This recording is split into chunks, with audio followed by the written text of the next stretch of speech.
ಕ್ವಾಟ್ಲೆ kitchen. ತುಂಬ ಜನ ಏನು ಹೇಳ್ತಿದ್ದಾರೆ ಅಂದರೆ ರಕ್ಷಿತಾ ಮನೆಗೆ ಹೋಗ್ತಾಳಾ ಅಂತ. 2 ವಾರದಿಂದ ತಾಂಡವ್ ಹೋಗ್ತಾನೆ ಅಂತ ತುಂಬ ಜನ ಅಂದ್ಕೊಂಡಿದ್ರು. ಆದರೆ ಸೇವ್ ಆಗಿದ್ದಾನೆ. ಹೋದ ವಾರ ರಕ್ಷಿತಾ ಮತ್ತು ತಾಂಡವ್ಗೆ ಕಡಿಮೆ ಪಾಯಿಂಟ್ ಬಂದಿತ್ತು. ಎಲ್ರಿಗೂ ಗೊತ್ತಿತ್ತು ಹೋದ ವಾರ ರಕ್ಷಿತಾ ಅಡುಗೆ ಚೆನ್ನಾಗಿ ಮಾಡಿರಲಿಲ್ಲ ಅಂತ. ಯಾಕಂದರೆ ಅಷ್ಟು ಕ್ವಾಟ್ಲೆ ಕೊಟ್ಟಿದ್ರು ರಕ್ಷಿತಾಗೆ. ನಾನು ಹೋಗ್ತೀನಿ ಅಂತ ರೆಡಿಯಾಗಿದ್ಲು. ಈ ಕ್ವಾಟ್ಲೆಗಳ ನಡುವೆ ಕಡಿಮೆ ಸಮಯದಲ್ಲಿ ಅಡುಗೆ ಮಾಡಿದ್ಲು ರಕ್ಷಿತಾ. ಜಡ್ಜಸ್ ಹೇಳಿದ ಪ್ರಕಾರನೂ ರಕ್ಷಿತಾ ಅಡುಗೆ ಚೆನ್ನಾಗಿ ಮಾಡಿರಲಿಲ್ಲ.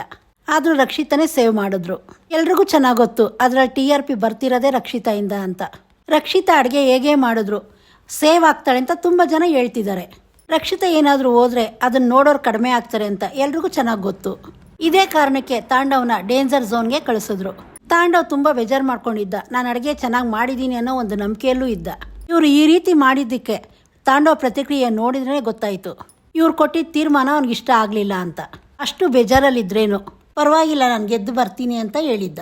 ಆದರೆ ಈಗ ಬಿಟ್ಟಿರೋ ಪ್ರೋಮೋ ನೋಡಿದ್ರೆ ತಾಂಡವ್ ಮತ್ತೆ ಡೇಂಜರ್ ಝೋನ್ಗೆ ಹೋಗ್ತಾನ ಅಂತ ಅನಿಸ್ತಿದೆ. ಬರೀ ಅಡುಗೆ ಮಾಡು ಅಂತ ಬಿಟ್ಟಿದ್ರೆ ಅವ್ರ ಟ್ಯಾಲೆಂಟ್ ಏನು ಅಂತ ಗೊತ್ತಾಗ್ತಿತ್ತು. ಎಷ್ಟು ಚೆನ್ನಾಗಿ ಅಡುಗೆ ಮಾಡೋರು ಇದ್ರೇನು ಅದಕ್ಕೆ ಬೇಕಾಗಿರೋ ಸಾಮಗ್ರಿಗಳಿದ್ರೆ ಮಾತ್ರ ಅಡುಗೆ ಚೆನ್ನಾಗಿ ಬರೋದು. ಈಗ ಪಾಯಸಕ್ಕೆ ಸಕ್ಕರೆ ಹಾಕಿ ಮಾಡಿದ್ರೇ ಒಂದು ರುಚಿ ಬರುತ್ತೆ, ಬೆಲ್ಲ ಹಾಕಿ ಮಾಡಿದ್ರೇ ಒಂದು ರುಚಿ ಬರುತ್ತೆ.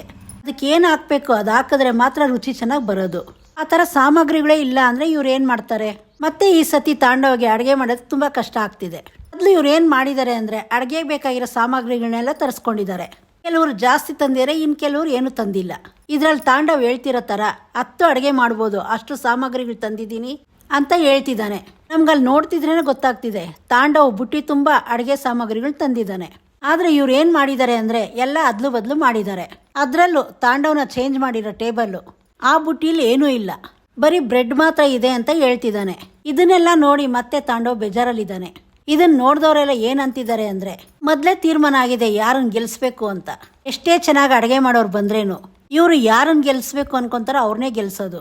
ಯಾರಿಂದ TRP ಬರ್ತಿದೆಯೋ ಅವ್ರನ್ನೇ ಇವ್ರು ಇಟ್ಕೊಳ್ಳೋದು. ಈ ರೀತಿ ಎಲ್ಲ ತುಂಬ ಜನ ಮಾತಾಡ್ಕೊಳ್ತಿದ್ದಾರೆ.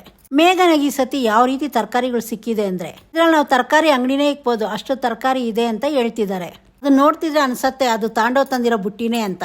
ಯಾಕಂದರೆ ತಾಂಡವ್ ಹೇಳಿದ್ದು ಅದೇ, ನಾನು ತಂದಿರೋ ಸಾಮಗ್ರಿಗಳಲ್ಲಿ 10 ಅಡುಗೆ ಮಾಡ್ಬೋದು ಅಂತ ಹೇಳಿದ್ದ. ಇನ್ನೊಂದು ಕಡೆ ತಾಂಡವ್ ಸಿಕ್ಕಿರೋ ಬುಟ್ಟಿ ಯಾವ ರೀತಿ ಇದೆ ಅಂದರೆ ಅಲ್ಲೇನಿದೆ ಅಂತಲೂ ಗೊತ್ತಿಲ್ಲ, ಏನಾಗತ್ತೆ ಅಂತಲೂ ಗೊತ್ತಿಲ್ಲ ಅಂತ ಹೇಳ್ತಿದ್ದಾನೆ. ಈ ಸತಿ ತುಕಾಲಿ ಪಾರ್ಟ್ನರ್ ಆಗಿದ್ದಾನೆ ತಾಂಡವ್ಗೆ. ಜನಗಳೆಲ್ಲ ಹೇಳೋ ರೀತಿನೇ ತುಕಾಲಿನೂ ಹೇಳ್ತಿದ್ದಾನೆ. ಅವ್ರು ಕೊಟ್ಟಿರೋ ಬುಟ್ಟಿ ನೋಡಿ ತುಕಾಲಿ ಈ ಸತಿ ಅವನ್ನ ಮನೆಗೆ ಕಳಿಸ್ಬೇಕು ಅಂತಾನೆ ಪ್ಲಾನ್ ಮಾಡಿದ್ದೀರಾ ಅಂತ ಹೇಳ್ತಿದ್ದಾನೆ. ಇವ್ರಿಗೆಲ್ಲ ಅದು ನಗು ತರಿಸ್ಬೋದು, ಆದರೆ ತಾಂಡವ್ ಪರಿಸ್ಥಿತಿ ಯಾವ ರೀತಿ ಇರತ್ತೆ ಅಂತ ಅವನಿಗೆ ಮಾತ್ರನೇ ಗೊತ್ತು. ಅವ್ನು ಮೊದಲೇ ಬೇಜಾರಾಗಿದ್ದಾನೆ. ಅದ್ರಲ್ಲಿ ತುಕಾಲಿ ಯಾವ ರೀತಿ ಕ್ವಾಟ್ಲೆ ಕೊಡ್ತಾನೆ ನೋಡೋಣ. ಅಲ್ಲಿ ಹಾಲು ಹಾಕು ಅಂದರೆ ಹಾಲನ್ನ ಕುಡಿತಾ ಇದ್ದಾನೆ ತುಕಾಲಿ ನೋಡಿಯೋದಕ್ಕೆಲ್ಲ ಹೋಗ್ತಿದ್ದಾನೆ.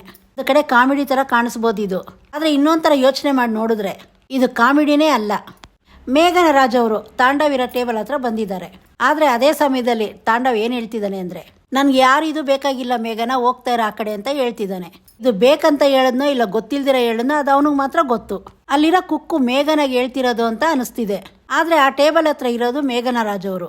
ಇದು ಯಾರಿಗೆ ಹೇಳಿರ್ಬೋದು ಅಂತ ನಿಮ್ಗೇನು ಅನ್ಸತ್ತೆ ಕಮೆಂಟ್ ಮಾಡಿ ತಿಳಿಸಿ. ಮತ್ತೆ ಇದ್ರ ಬಗ್ಗೆ ನಿಮ್ಗೆ ಏನು ಅನ್ಸತ್ತೆ ಅದನ್ನು ಕಮೆಂಟ್ ಮಾಡಿ ತಿಳಿಸಿ.